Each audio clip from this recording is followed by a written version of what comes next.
세상에 떠도는 기묘한 괴담들. 첫 번째 이야기, 어느 군부대의 북문에서 실제로 겪었던 실화괴담. 제가 군내에서 사령부의 통신 지원 업무로 인해 거의 매일 출근하였기에 자세히 알고 있습니다. 일단 제가 일했던 사단은 모든 직할대가 한 부대에 깡그리 싹 모여있는 것이 아니라 사령부를 기점으로 하여 반경 20km 안에 포진되어 있었습니다.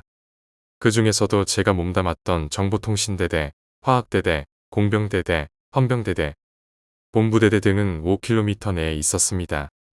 사건은 화학대대에서 일어났습니다. 화학대대로 들어가는 입구가 총 3군데가 있었습니다. 정문, 동문, 북문. 근데 북문은 그냥 이유를 불문하고 안 쓰고 있었습니다.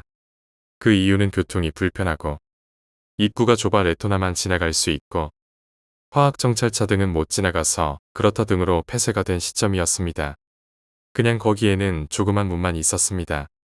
그리고 그 사람이 다니는 문 말고 문을 아예 활짝 열면 심지어 두 동반 2대가 동시에 들어올 수 있었다는 건 나중에 알게 되었습니다. 나머지 2곳만을 쓰고 있었습니다. 정문과 동문은 한 군데가 약간은 노후화되고 또 활주로에서부터 이동하기가 좀 험난했다고 합니다. 그래서 사단에서는 그곳을 잠정 폐쇄하고 교통이 더 좋은 북문을 이용하고자 했습니다. 이게 사단장이 3월에 바뀌면서 낙후 시설 개선 사업 중 하나였습니다. 근데 그 말이 나오자마자 화학대 주임원사가 진짜 노발대발하며 아예 사단 사령부까지 와서는 직접 각종 처부장들에게까지 큰 소리 내며 항의를 하더군요. 원래 그분은 사단에 들어오실 때 보면 아주 착하셨습니다. 근데 그 사안이 결정되자마자 아주 이마에 핏대를 세우시고는 소리를 지르시고 난리도 아니었어요. 그분이 그렇게 소리치며 반대하시는데 그 중에서 가장 인상 깊었던 말이 북문 쓰면 애들 죽는다. 정말 소름 돋았습니다. 그 착하신 분이 그렇게 말하는 데는 이유가 다 있을 텐데란 생각도 들고요. 결국 그분은 도통 사업을 막지 못하게 되자 화학대대 중사부터 상사까지 다 동원해서 사령부 앞에서 항명을 낸 어마어마한 사건을 벌였어요. 하지만 결국 북문을 사용을 하게 되고 그날 밤부터 문제가 생겼죠. 사령부의 보고는 안 되었던 시점이라 자세히는 모르지만 그 북문을 이용해서 경계 근무를 서는 병사 3명은 야간 근무만 들어갔다가 나오면 조용히 바뀐 주임원사에게 가서 말했답니다. 근무 무서워서 못 서겠다. 차라리 영창이라도 갈 테니 제발 빼달라. 그래서 주임원사가 도저히 안 되겠다 싶었던지 하루는 한 명 한 명 불러다가 진술서를 쓰게 했답니다. 근데 소름 돋는 일이 생긴 게 하나같이 진술서에는 한 여자를 봤단 글이 빠짐없이 적혀 있었다는데 그 내용인 즉슨 흰색 원피스를 입고 빨간 하이힐을 신은 여자가 돌아다닌다. 이게 한두 명이면 모르겠는데 10명 이상이 이렇게 말을 하니 주임원사도 무시를 할 수가 없었고 그렇다고 근무를 안 서게 할 수도 없는 상황인 거고 해서 직접 간부 2명에게 근무를 서게 했답니다. 근데 그날 밤에 간부들이 난리가 났고 사령부에도 보고가 올라온 첫 시점이 됩니다. 근무 서는 곳은 네모난 아크릴로 쳐진 곳에 들어가 서는 것이었고 그 앞에 길이 쭉 나 있었다고 합니다. 그렇게 된 근무 환경에서 둘이 호에 들어가 근무를 서는 거였고 중사는 열심히 스마트폰으로 게임을 하고 있었다고 합니다. 그리고 하사는 스마트폰으로 인터넷을 했는데 중사 쪽에서 일이 터집니다. 중사가 열심히 스마트폰 게임을 하는데 갑자기 정확히 3번 누가 아크릴판을 두들기더랍니다. 그래서 중사가 놀라면서 스마트폰 떨구면서 주변을 경계했는데 아무도 없더랍니다. 더군다나 하사는 열심히 호 안에 들어가 있는 게 보이니 누가 장난친 것도 아니란 생각이 들었고 자기가 잘못 들은 거라 생각했더랍니다. 그래서 스마트폰을 주우려고 허리를 굽히는데 진짜 허리를 굽히는 그 순간 누가 아크릴판을 부술 것처럼 미친 듯이 치더랍니다. 그래서 중사는 놀라서 자빠졌답니다. 그래도 중사는 중사인지 놀라는 와중에도 오대기 발판을 강하게 눌렀답니다. 그래서 지통실에 대기하던 주임원사도 뭔가 일이 터진 걸 직감하고 오대기를 출동시켰는데 더 황당한 건 그렇게 소리가 나도 멀쩡히 근무를 하는 하사는 그냥 가만히 호 안에서 전방 주시를 하더랍니다. 그래서 소리를 쳤는데 대답은 또 잘하더랍니다. 그리고 좀 있으니 하사하고 오대기하고 2동반 끌고 헐레벌떡 내려왔고 중사는 부서수 하사에게 근무 잘 서라고 하고 이 앞까지만 정찰하고 오겠다고 했습니다. 그리고는 오대기 하사하고 병사들하고 같이 진입로부터 수색을 열심히 시작했습니다. 나중에 알고 보니 하사 눈에는 이게 참 대박인 게 다르게 보였답니다.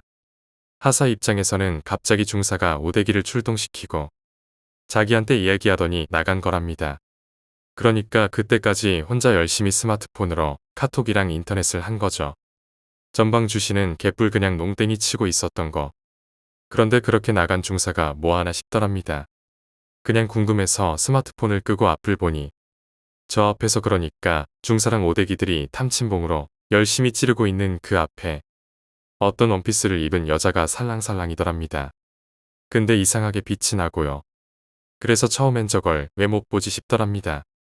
그러다가 조금씩 소름이 짜르르 돋으면서 뭔가 큰일이란 걸 직감했고 그 즉시 알려야겠다고 생각해서 무전하는데 그때 갑자기 누군가가 옆에서 나 여기 계속 있었어라는 목소리가 들리더랍니다. 그래서 하사는 얼른 왼쪽을 획하고 쳐다봤는데 아무것도 없더랍니다. 그 순간 안도하는데 갑자기 전화가 울리더랍니다. 그래서 전화가 울리니까 스마트폰을 꺼냈는데 그 중사였고 그 중사는 바로 10m 앞에서 열심히 탐침봉으로 찌르고 있었고 그럼 누가 하는 생각으로 사수석을 봤는데 사수석에서 누가 중사 스마트폰으로 자신에게 전화를 하더랍니다. 근데 스마트폰 불빛이 얼굴에도 비치는데 얼굴이 심하게 일그러져 있었더랍니다. 그 순간 비명을 지르려는데 또다시 노크 소리, 앞에서 들리는 그 노크 소리, 그리고 하사는 앞을 보는 순간 어떤 여자가 자신을 보며 희죽희죽 웃고 있더랍니다. 중사는 열심히 탐침봉을 찌르고 있었답니다. 진짜 누군가 장난일 거라는 생각으로 찌르고 있었는데 갑자기 뒤에서 탕탕 하는 소리가 들리더랍니다. 그래서 오대기 애들을 봤지만 오대기 애들도 다들 북문을 지켜보고 있었고 실탄도 안 주는데 라는 생각이 들면서 오대기 소대장 하사를 봤는데 하사도 얼굴이 새하얗게 질렸더랍니다. 그래서 자기 부사수가 걱정이 되어 북문으로 뛰어갔더랍니다. 총 12명이 열심히 북문으로 미친 듯이 달려가는데 북문으로 들어갈 즈음 누군가 그러니까 하얀 원피스 여자가 북문 너머로 자신들을 보며 희죽희죽 웃더랍니다. 그러더니 북문이 쾅 하고 닫혔고 중사는 전화를 걸려고 하는데 스마트폰도 없고 해서 오대기 소대장 하사에게 말했고 오대기 소대장이 보고를 했습니다. 근데 이미 다른 직할 부대에서는 총소리가 났으니 사단까지 보고를 하는 건 당연했고 사단에서도 화학돼서 총탄이 발사되었다고 보고가 올라왔답니다. 더 웃긴 건 그 부서수 하사는 호안에서 그대로 기절해 있었고 공포탄도 그대로였답니다. 5번이나 다시 다른 사람들이 세어봐도 그대로였답니다. 결국 그 하사는 의무대대로 후송되고 그 다음 날에는 상사 1명, 중사 1명, 하사 1명 이렇게 3명이 호박해서 근무를 하고 뒤에서 병사 5명이 대기하는 걸로 해서 근무가 바뀌었답니다. 그렇게 바뀐 근무 방법으로 서 있는데 간부 3명이랑 병사들이랑 화기애애 노가리를 까고 있다가 좀 시들시들해졌고 서로 그냥 딴짓, 스마트폰을 하던 중이었습니다.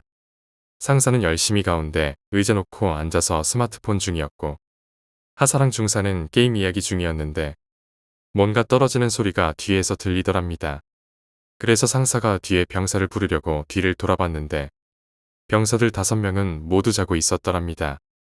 근데 또다시 툭 상사는 뭐지 싶어서 스마트폰으로 애들을 비추다가 크게 비명 지르며 넘어졌고 중사랑 하사도 비명 지르며 위병소를 뛰쳐나가 도망치다가 논밭에서 굴렀습니다.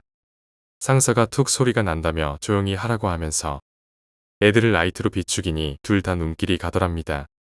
근데 한 명 한 명 살펴보는데 병사들 뒤에 누가 서 있더랍니다. 그래서 그 사람을 비추는데 어떤 여자가 희죽희죽 웃으면서 병사들 방탄 헬멧을 재미있다는 듯이 툭툭 치고 있었던 소리랍니다. 그러더니 살살 다가오는가 싶다가 갑자기 상사 앞에 나타나서 얼굴을 가져다 대면서 희죽하고 웃더랍니다. 결국 상사, 중사 둘 하사 및 병사들은 있었던 사실 그대로 보고를 했습니다. 사령부에 들어와서는 아주 상세히 보고했고 다른 처부장들이나 참모총장, 사단장은 어이없다는 표정이었답니다. 그리고 하사는 이틀 만에 깨어났는데 그때도 똑같이 보고를 했답니다. 더 황당한 건 빔으로 그날 당시 CCTV 영상을 보니 아주 가관이었고 저도 직접 봤는데 너무 무서웠습니다. 호안에서 불빛이 조그만 게 번쩍이는 게 보였습니다. 근데 중사가 갑자기 소스라치게 놀라면서 엎어지고 하사는 스마트폰 하는 중이고, 근데 오대기가 오고 중사가 나가고 두돈반 불빛에 그림자가 생긴 걸 보는데 소름이 돋는 게, 사람은 12명이었는데 나가는 그림자 수를 세어보니 나가는 그림자 수는 11명이었습니다. 분명 하이라이트에 의해서 그림자가 안 생길 수도 없고 중사가 데리고 나가는 사람들 수는 12명이었는데 그들에게 다 그림자가 비추는데 한 명만 그림자가 없는 것이었습니다. 그러더니 하사가 갑자기 놀라서 쓰러지고 그 병사가 살며시 들어오더니 CCTV 보고 기죽 웃었습니다. 그럼 그 병사는 누굴까요? 그리고 그 다음 날은 근무선은 그들하고 병사들이 보이는데 병사들이 조금 지나니까 갑자기들 졸기 시작하고 이상하게 움직이는 병사들 머리가 마치 누군가가 가지고 논다, 쓰다듬는다 이런 느낌이더군요. 그러다가 상사가 돌아보다가 비명소리에 놀라서 병사들도 도망치는데 그때 병사들의 숫자는 6명이었습니다. 원래는 5명이 근무를 서는 것인데 말입니다. 한 명은 도대체 누굴까요? 아무튼 이렇게 사건이 터지고 그 주임 원사는 다시 복직되고 북문은 다시 폐쇄되었고 지금은 그 북문 근처로 아무도 가지 않는다고 합니다. 두 번째 이야기, 살다 보니 이런 일도 겪었다. 오늘 아주 소름 끼친 경험을 했네요. 오늘 쉬는 날이라 현재 만나고 있는 여자친구랑 모텔을 갔죠. 놀다가 밥 먹고 커피 마시고 헤어졌고요. 근데 커피집 가서 커피 마실 때부터 피곤하더라고요.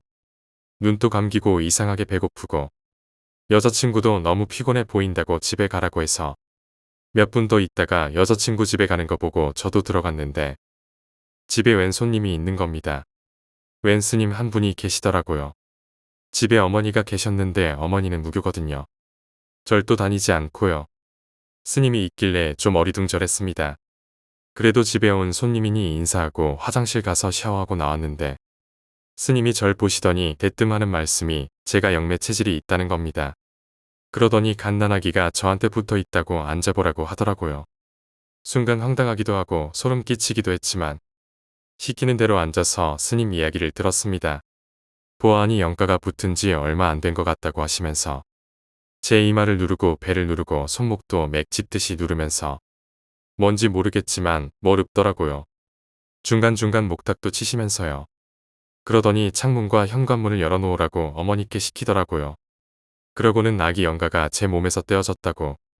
근데 웃긴 건 그 아기 영가는 극락에 가지는 못한다고 뭐라고 하더라고요. 자세히는 기억이 안 나네요. 그러더니 그런 곳에 자주 다니지 말라고 하더군요. 아마 모텔이겠죠. 그러고는 차 한 잔 더 얻어 마시고 스님이 가셨는데요.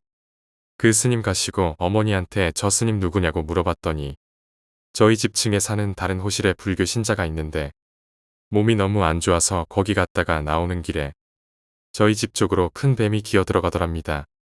물론 진짜 뱀은 아니겠지요. 그래서 스님이 저희 집으로 오셨다고 하더라고요. 근데 저희 집에 들어왔는데 깨끗하더랍니다. 분명 뱀 구렁이가 저희 집에 들어온 걸 보고 이상하게 생각해서 들어왔는데 깨끗하니 말이죠. 그러고는 한참 있다가 집에 제가 오니 제 뒤에 아기 영가와 뱀이 붙어 있다고 하시더군요.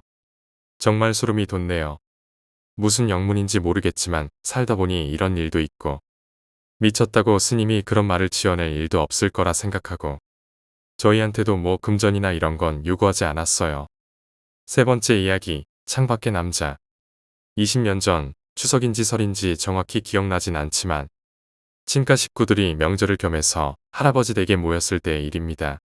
당시 할아버지 내외는 시골의 야트막한 산 중턱을 깎아 집을 짓고 살고 계셨는데 온 식구가 모이면 집안의 어른들과 남자들은 본체에서 며느리와 아이들은 별채에서 잠을 잤습니다.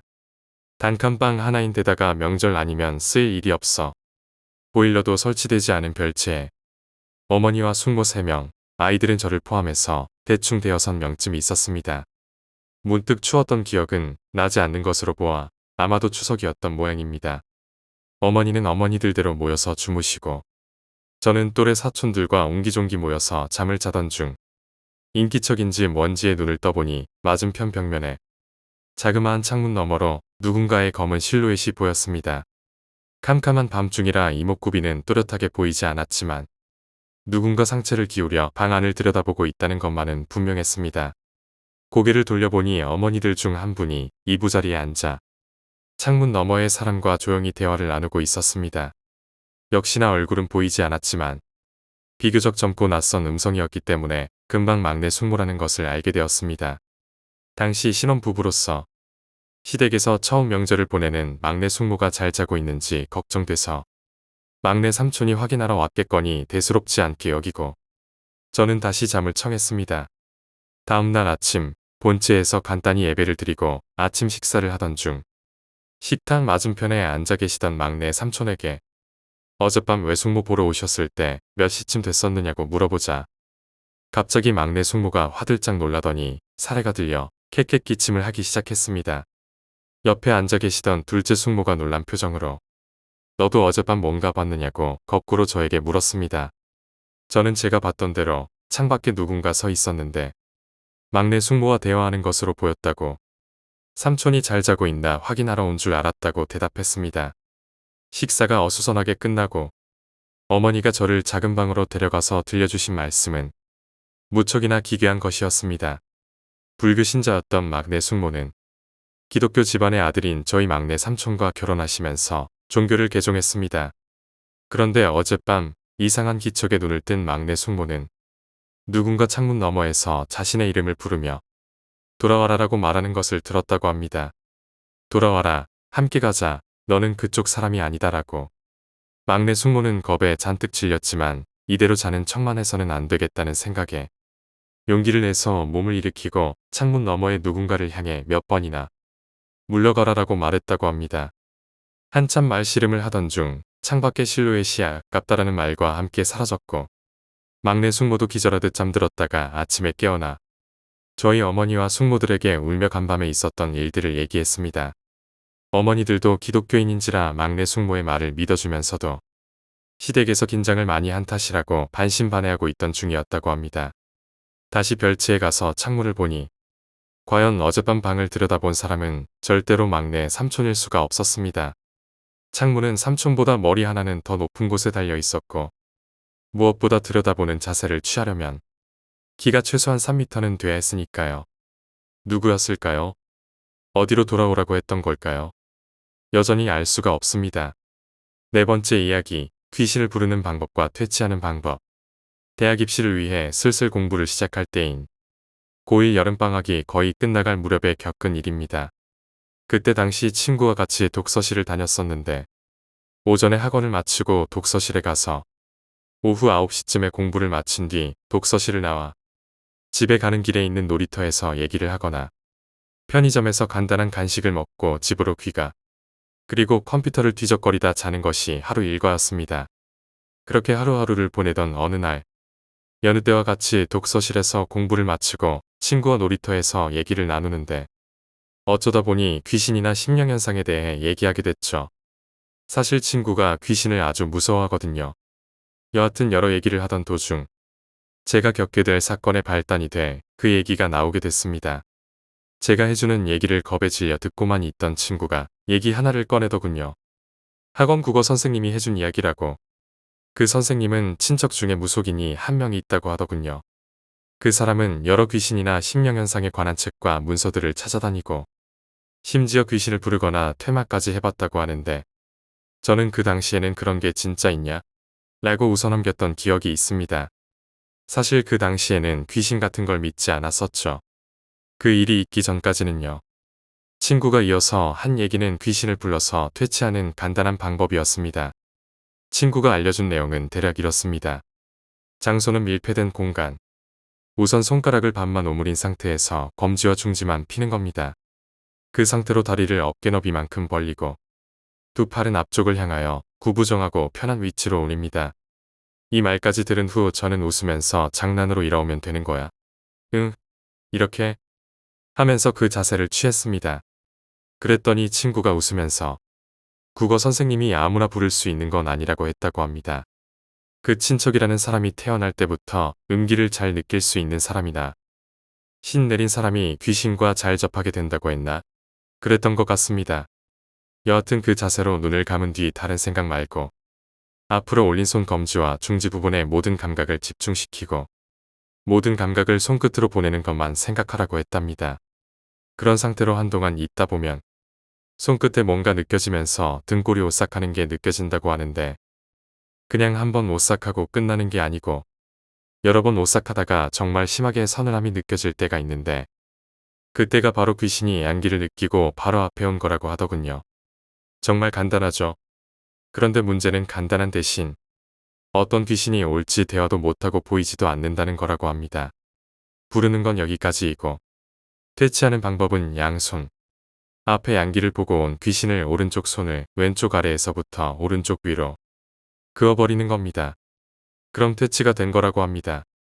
그런데 이 방법의 문제점은 부를 때와 마찬가지로 어떤 귀신인지 모른다는 것. 퇴치에 실패하면 어떤 일을 당할지 모르는 겁니다.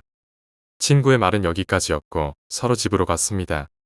집에 도착한 뒤 씻고 컴퓨터 앞에 앉았을 때가 11시경. 인터넷을 끄적이다 친구가 했던 말이 생각나 호기심에 위 방법대로 해봤습니다. 방 안 불은 끄고 컴퓨터만 켜놓은 채로 저는 몇 번의 서늘함 끝에 정말 그 전에 몇 번과는 다른 서늘함을 느꼈습니다. 하지만 느낌 탓이겠지 하고 그 다음 동작을 해버렸습니다. 그 뒤 몇 번의 서늘함이 지나간 후 시계를 보니 11시 조금 넘었었나. 아무튼 꽤 긴 시간이 흐른 줄 알았는데 20분쯤 지났었던 것 같습니다. 그때 어머니께서 불안한 표정으로 들어오시더군요. 그때 정말 놀랐습니다. 그때 제 방에서 멀리 있는 편인 주방에서 뭔가를 느끼고 오시다니. 전 은근히 불안했습니다. 어머니께서 교회에 다니시는데 남들보다 신앙심이 무척이나 좋으시거든요. 그런 어머니께서 뭐 했냐고 불안한 얼굴로 물으시다니. 저는 아무것도 안 했다고 말씀드렸죠. 어머니께선 잠시 제 방에 계시다 나가셨고 저는 잠자리에 들었습니다. 이상하더군요. 평소엔 보통 한두 시쯤에 잤었는데 11시쯤에 견딜 수 없을 만큼 졸리더니 엄청 오래 잔 것 같았습니다. 제 느낌에는 갑자기 눈이 한순간에 떠지더군요. 마치 아예 잠을 자지 않은 것 같이 뚜렷한 의식이 있는 채로 말입니다. 그런데 몸이 안 움직여지더군요. 가위에 눌린 거였습니다. 전에 친구들한테 들어보기만 하고 실제로 처음 눌려본 건데 얘기해준 거하고 다르더군요. 5번째 이야기, 폐가에서의 공포체험. 대학 시절 친구들과 함께 겪은 소름 끼치는 경험을 이야기해드리겠습니다. 그 당시 우리는 유난히 호기심이 많고 모험을 즐기는 친구들이었습니다. 어느 여름방학, 우리는 소문으로만 듣던 폐가를 직접 찾아가 보기로 했습니다. 그곳은 도시에 조금 떨어진 외곽 지역에 위치한 오래된 한옥이었습니다. 사람들은 그곳에서 이상한 소리가 들리고 밤마다 귀신이 나타난다고 이야기했습니다. 그래서 우리는 그곳에 가서 실제로 무슨 일이 일어나는지 확인해 보기로 했습니다. 그날 밤, 우리는 차를 타고 폐가로 향했습니다. 친구 4명과 함께 준비물을 챙겨서 떠났죠. 도착했을 때 폐가는 마치 영화 속에서나 볼 법한 모습이었습니다. 잡초가 무성하게 자라있고 창문은 대부분 깨져 있었습니다. 문짝은 삐걱거리며 열렸고 안은 먼지와 거미줄로 가득했습니다. 우리는 손전등을 켜고 집안을 살펴보기 시작했습니다. 방마다 이상한 기운이 느껴졌고 어디선가 차가운 바람이 불어오는 것 같았습니다. 갑자기 친구 중 한 명이 말했습니다. 이곳에서 캠핑을 하자. 우리는 웃으며 그의 제안을 받아들였습니다. 무서움을 달래기 위해 장작을 모아 불을 피우고 각자 준비해온 음식을 나누어 먹었습니다. 처음에는 다들 농담을 주고받으며 즐거운 시간을 보냈습니다. 그러나 밤이 깊어지면서 분위기가 점점 이상해졌습니다. 한 친구가 갑자기 몸이 떨린다며 불안해하기 시작했습니다. 여기 뭔가 이상해. 정말로 뭔가 있는 것 같아. 그는 심각한 표정으로 주위를 두리번거렸습니다. 우리도 조금씩 불안해지기 시작했습니다. 그러던 중 갑자기 한 친구가 비명을 질렀습니다. 저기 뭐가 있어. 우리가 손전등을 비춘 곳에는 창밖에 서 있는 하얀 그림자가 보였습니다. 처음엔 우리가 농담을 한다고 생각했지만 그 그림자는 분명히 움직이고 있었습니다. 우리는 놀라서 손전등을 이리저리 비추며 그 그림자를 쫓았습니다. 그러나 그림자는 곧 사라져버렸습니다. 우리가 본 게 정말 귀신이었을까? 우리는 두려움에 떨며 서로의 얼굴을 바라보았습니다. 더 이상 여기 있을 수 없어. 빨리 나가자. 한 친구가 결심하듯 말했고 우리는 급히 짐을 챙겨 폐가를 떠나기로 했습니다. 그러나 나가는 길에 갑자기 문이 스스로 닫히며 우리를 가로막았습니다. 이게 대체 무슨 일이야? 우리는 공포에 휩싸여 문을 열려고 했지만 문은 꿈쩍도 하지 않았습니다. 그 순간 집안에서 이상한 소리가 들리기 시작했습니다. 발자국 소리, 웃음소리, 그리고 알 수 없는 속삭임. 우리는 더 이상 참을 수 없어서 창문을 통해 밖으로 나가기로 했습니다. 창문을 부수고 간신히 밖으로 탈출했을 때 우리 모두는 온몸이 땀으로 젖어 있었습니다. 그러나 밖에 나와도 이상한 기운은 사라지지 않았습니다. 차에 타서 빨리 이곳을 떠나자. 우리는 서둘러 차에 올라탔습니다. 그런데 차 시동이 걸리지 않았습니다. 이럴 수가. 왜 이러지? 친구는 당황하며 차를 점검했지만 아무런 이상이 없었습니다. 그때 다시 한번 하얀 그림자가 차 앞에 나타났습니다. 우리는 그 모습에 경악하며 차 문을 잠그고 안에서 기다리기로 했습니다. 그러자 갑자기 차 안의 온도가 급격히 떨어지기 시작했습니다. 마치 냉동고에 들어온 것처럼 차가워졌습니다. 더 이상은 못 참겠어. 무슨 일이 일어나도 밖으로 나가자. 친구가 결단을 내리고 차 문을 열었을 때 밖에는 아무것도 없었습니다. 우리는 이상한 기운이 사라진 것을 느끼고 차 시동을 다시 걸어보았습니다. 이번에는 시동이 걸렸고 우리는 급히 그곳을 떠났습니다. 집으로 돌아오는 길에 우리는 그 일이 정말로 일어났던 것인지, 혹시 집단 환각이 아니었는지 의문을 품었습니다. 그러나 차가워진 몸과 식은땀은 분명히 우리가 경험한 공포를 증명하고 있었습니다. 그 후로 우리는 다시는 그 폐가 근처에도 가지 않았습니다. 그리고 시간이 흐르면서 우리는 그 일을 입 밖에 내지 않았습니다. 그러나 가끔씩 친구들과 모일 때면 우리는 그날의 일을 떠올리며 소름이 돋곤 합니다. 그곳에서 우리가 겪은 일은 아직도 미스터리로 남아 있습니다. 그 폐가는 여전히 그 자리에 있고 사람들은 여전히 그곳에서 이상한 소리가 들린다고 이야기합니다. 우리는 그곳에 어떤 비밀이 숨겨져 있는지 알지 못하지만 분명한 것은 그곳이 평범한 장소가 아니라는 것입니다. 그날 이후로 우리는 모험을 자제하고 조금 더 신중하게 행동하기로 다짐했습니다. 그리고 그날의 공포는 우리 모두에게 평생 잊지 못할 기억으로 남아 있습니다. 그 폐가가 지금은 어떻게 변했는지, 여전히 그곳에서 이상한 일이 일어나는지는 알 수 없지만 우리는 다시는 그곳에 가지 않을 것입니다. 그날 밤의 경험은 우리에게 호기심이 때로는 유용할 수 있다는 교훈을 주었습니다. 그리고 그날의 공포는 우리를 조금 더 성숙하게 만들었습니다. 우리는 그날의 경험을 바탕으로 앞으로의 삶에서 신중하고 조심스럽게 행동하기로 다짐했습니다. 그 폐가에서의 경험은 우리에게 잊지 못할 공포와 함께 중요한 교훈을 남겼습니다. 그날 이후로 우리는 호기심을 조절하고 무모한 모험을 피하게 되었습니다. 그리고 그날의 공포는 우리에게 평생 잊지 못할 기억으로 남아 있습니다.